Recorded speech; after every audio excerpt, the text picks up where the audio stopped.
donc petite vidéo aujourd'hui pour vous expliquer le changement d'une bougie d'allumage sur un poêle à granulés.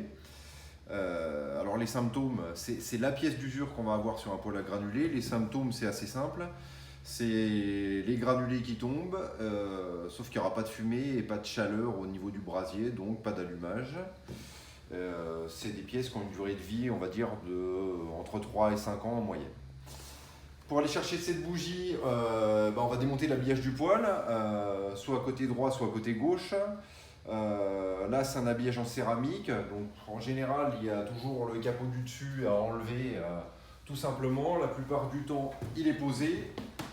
Les habillages type céramique, en général, ils sont coulissants, il y a juste à les enlever de cette manière-là.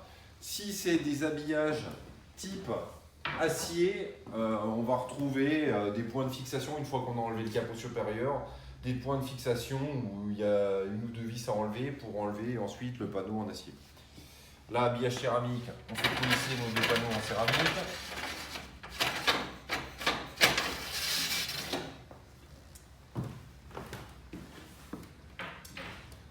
Et on va aller chercher une autre bougie. Alors la bougie d'allumage, c'est la pièce qui se trouve ici. Donc là, on a une bougie qui est dite avec un écrou. Il y a deux types de bougies possibles. J'enlève les cas un peu exceptionnels. Soit c'est une bougie avec un écrou, soit c'est une bougie, on va dire, dite tige, qui va être maintenue avec une vis pointeau. Une vis pointeau, c'est une vis qui est en travers et qui va la bloquer. Là, c'est une bougie avec un écrou. Eh ben, rien de plus simple, hein. On va prendre une clé à molette ou une clé avec la bonne taille. Là, en l'occurrence, c'est une clé de 17 qu'il va nous falloir.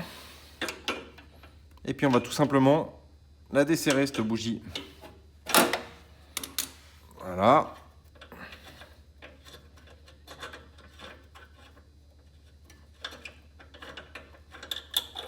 Notre bougie, elle est déjà presque enlevée. En général, enfin c'est même pas en général, il y a deux fils sur les bougies qui n'ont pas de sens. On va suivre les fils pour aller retrouver la connectique. Là, ici, on va trouver un domino. Donc, petit tournevis plat, on enlève les deux fils et on pourra changer cette bougie complètement. Les deux fils, encore une fois, ils n'ont pas de sens. Dans notre cas de figure, on a le motoréducteur là qui va gêner pour enlever notre bougie. C'est, on va dire, c'est du 50-50. Il y a la moitié des poils où il va falloir enlever le motoréducteur, l'autre moitié où la bougie elle va pouvoir s'enlever toute seule sans enlever ce moteur.